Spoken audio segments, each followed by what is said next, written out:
Hello বন্ধুরা, welcome to বং পারসেপশনিস্ট।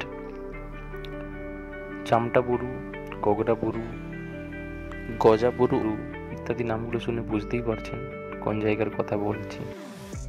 এমন এক পাহাড় শ্রেণী যার উপরে রয়েছে 10 থেকে 15টা গ্রাম।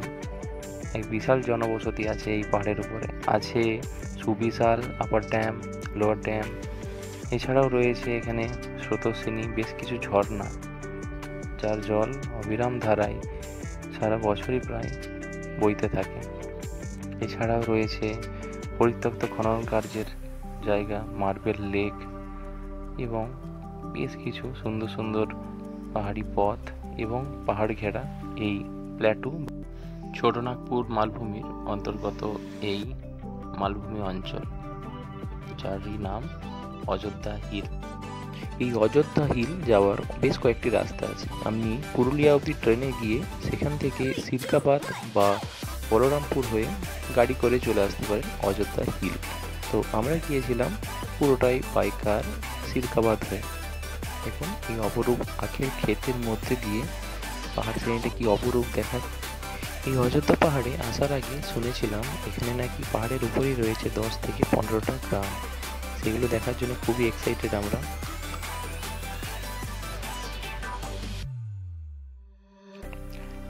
অযোধ্যা পাহাড়ে আমরা ছিলাম ইউথ হোস্টেলে।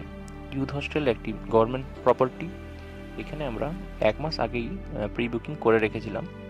তো এখানে ট্যারিফ খুবই বাজেট ফ্রেন্ডলি বলতে পারেন।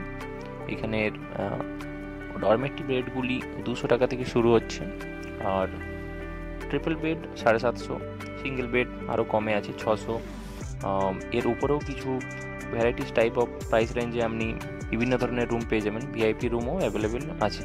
তো বেশ ভালো লেগেছিলো এখানের প্রাইস রেটগুলো, তাই এখানেই বুক করেছিলাম। এবং প্লেসটিও খুব সুন্দর। এখানে আশেপাশটা পুরো একদম প্ল্যাটুর বলতে পারেন উপরের জায়গায়, একদম হিল টপেই অবস্থিত ও খুব সুন্দর পরিবেশে গাছপালা দিয়ে ঘেরা খুব সুন্দর জায়গাটি ছিল এই যুব আবাস বা ইউথ হোস্টেল। এই ইউথ হোস্টেলের প্রেমিসেসের মধ্যেই ছিল একটা ওয়াচ টাওয়ার। আমার তো এই ওয়াচ টাওয়ারটা খুবই দারুণ লেগেছিল। আমি তো সকাল এবং বিকেল দুবেলায় এখানে এসে ঢু মেরেছিলাম। এই ওয়াচ টাওয়ার থেকে আশেপাশের যে সমতল জায়গাটা সেটা খুব সুন্দর দেখা যায়। আসলে এটা সমতল বললেও ঠিক সমতল নয়, এটা অযোধ্যা পাহাড়ের ঠিক উপরেই বলতে পারেন। মালভূমির যে ফ্ল্যাট অংশটা সেটাই এই জায়গাটা, এইটাই হিল টপ। এর আশপাশ থেকে দেখুন কত ছোট বড় অসংখ্য পাহাড় দেখতে পাওয়া যাবে এই ওয়াচ টাওয়ারের থেকে। তো এই জন্য এই ওয়াচ টাওয়ারটি খুব স্পেশাল লেগেছিল আমার। আমি তো যখনই সময় পাচ্ছিলাম এসে দেখে যাচ্ছিলাম। সুন্দর এই জায়গা লেগেছিল আমার। কুয়াশাবৃত এই বিকেলবেলা চমৎকার একটা ভিউ পেয়েছিলাম এখান থেকে। হয়তো আকাশ পরিষ্কার থাকলে আরও ভালো দেখতে পাওয়া যেত। তো এই কারণে আমার এই ইউথ হোস্টেল অনেকটাই আকর্ষণীয় করে তুলেছিল। যদি ইউথ হোস্টেল না আপনারা থাকেন তাহলে সেই অনলাইনে বুকিং করার লিঙ্কটা আমি এই ভিডিওর মধ্যেই দিয়ে দেব। সকালের রোদ জ্বলে ওয়েদারেও একটা আমি ভিডিও ক্লিপ তুলে রেখেছিলাম এই ওয়াচ টাওয়ার থেকে। দেখুন কি সুন্দর লাগছে দূরের ওই সবুজ প্রকৃতি, সোনালি পেকে যাওয়া ধানগুলো, আর দূরের ওই আদিবাসী ছোট ছোট বাড়িগুলো। সত্যি অপূর্ব এই ওয়াচ টাওয়ারের এই ভিউটা। আমার তো দারুণ লেগেছিল। আপনারাও দেখতে থাকুন। থাকা ও খাওয়ার পর্ব শেষ করে এবার কথা বলে নেওয়া যাক সাইট সিন নিয়ে। আপনারা হিলটপ থেকে 6 কিলোমিটার দূরে সকাল সকাল চলে আসুন প্রথমেই এই মার্বেল লেকে।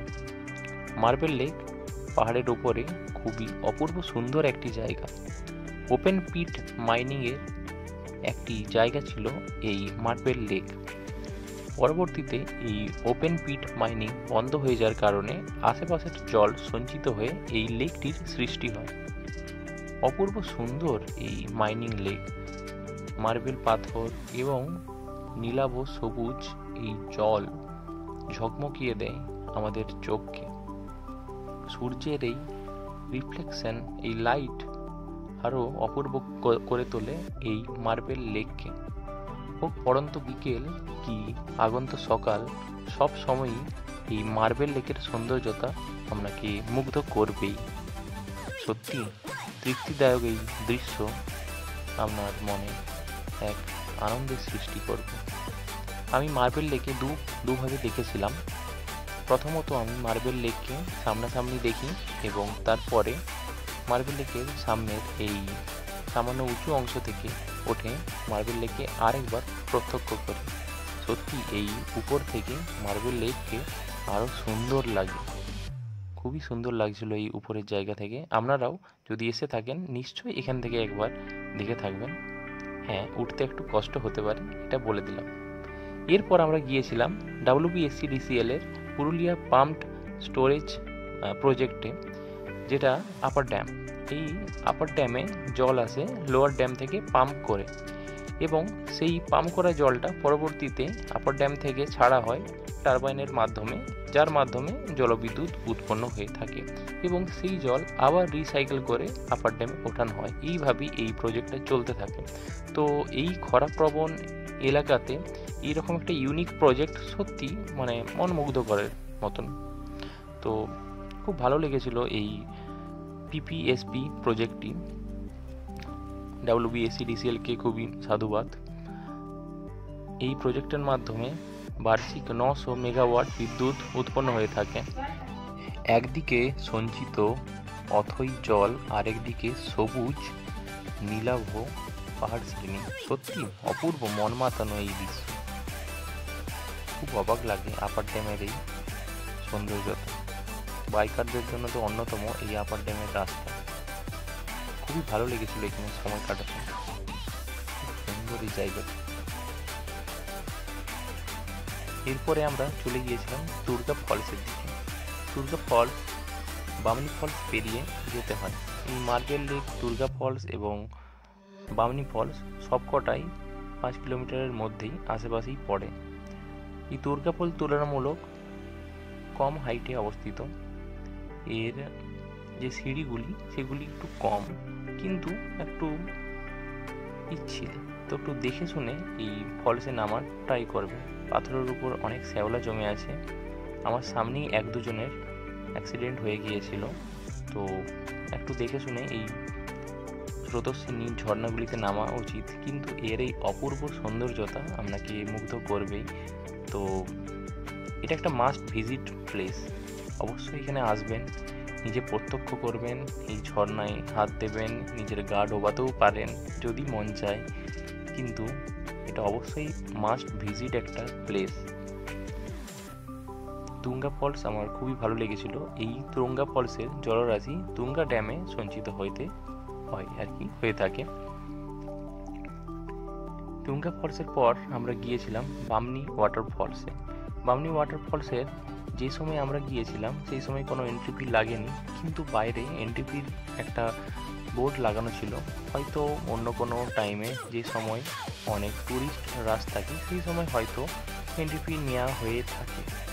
এই বামনি ফলসে নামাটা অনেকটা ইজি, কারণ এখানে বেশ কিছু সিঁড়ি করে রাখা আছে। মোটামুটি এটা 450 মিটারের মতন ডেপথ হয়ে থাকবে। বামনি ফলস অনেকটাই লম্বা এবং দীর্ঘ। এই ফলসের জলধারা যে মিশে আমাদের লোয়ার ড্যাম্পে, যেটা PPSPর মধ্যে অন্তর্গত একটি ড্যাম্প। তো এই ড্যাম্পের থেকেই আপার ড্যামে জলটা সরবরাহ করা হয়। অর্থাৎ বামনি ফলসের একটি অবদান এই পাওয়ার প্রজেক্টে তো অবশ্যই আছে। বামনি ফলসের সৌন্দর্যতাও মনোমুগ্ধ করা, খুব অপূর্ব সৌন্দর্য এই বামনি ফলস। বামনি ফলসের নাম আপনারা হয়তো আগেও শুনেছেন। দক্ষিণবঙ্গের এই অপূর্ব ঝর্ণা অন্য কোথাও পাওয়া খুবই মুশকিল। খুব ইউনিক এই ঝর্ণা। অযোধ্যা পাহাড় এলে বামনি ফলস না দেখে হয়তো খুব কম লোকই গিয়েছে, তাই বামনি ফলস মাস্ট ভিজিট একটা জায়গা। অবশ্যই কিছুই বলার নেই। একদিনের মধ্যে যদি আপনারা অযোধ্যা হিলের বেশ কিছু জায়গা কভার করতে চান তো অবশ্যই upper dam, lower dam, Bamni falls, Tunga falls, marble lake এগুলো মিস করবেন না। যদি হাতে আরেকদিন সময় থেকে থাকে তাহলে আপনারা বাঘমুন্ডি, খয়রাবেড়া ড্যাম, মাঠাবুরু, মাঠা পাহাড়, ময়ূর পাহাড়, পাখি পাহাড়, চরিতা গ্রাম এগুলোও ট্রাই করতে পারেন। আর একদিনের প্ল্যানিং তো আমি দিয়েই দিলাম। এইভাবে যদি ঘোরেন তাহলে একদিনে আপনারা অনেক কিছুই ঘুরে দেখতে পারেন। যদিও একদিন কি দুদিন এইভাবে প্ল্যান করে কিছু হয় না। যদি কোনো কিছু উপলব্ধি করতে হয় তাহলে সেটার জন্য সময় সাপেক্ষ। সময় দিয়ে দীর্ঘ সময়ের সাথে বাগডোরে আমরা অনেক কিছু জেনে নিতে পারি, জীবনের অনেক কিছুই উপলব্ধি করতে পারি এই প্রকৃতি থেকে। প্রকৃতি আমাদের যেমন অনেক কিছুই শেখায়, অনেক কিছুই আমরা শিখে নিতেও পারি নিজেদের জীবনের শিক্ষা থেকে। এই স্রোতস্বিনী ঝর্ণা যেন কোনোদিনও না থেমে যেন এগিয়ে যায়, সেরকম আমাদের জীবনের সময়ও এগিয়ে চলে সময়ের সাথে সাথে। দূরে দেখুন এই বামনি ফলসের ঝর্ণার জল মিশছে লোয়ার ড্যামে। পরন্তু বিকেলের সূর্য চকচক করে উঠছে লোয়ার ড্যামের ওই জলরাশির সাথে। কি অপূর্ব এই শোভা দেখুন প্রকৃতি। সত্যি দক্ষিণবঙ্গের এই একমাত্র হিল স্টেশন অযোধ্যা হিল সত্যি খুব সুন্দর এবং অপূর্ব মায়াময় এক জায়গা। এক কথায় মায়ানগরী বলা যেতেই পারে।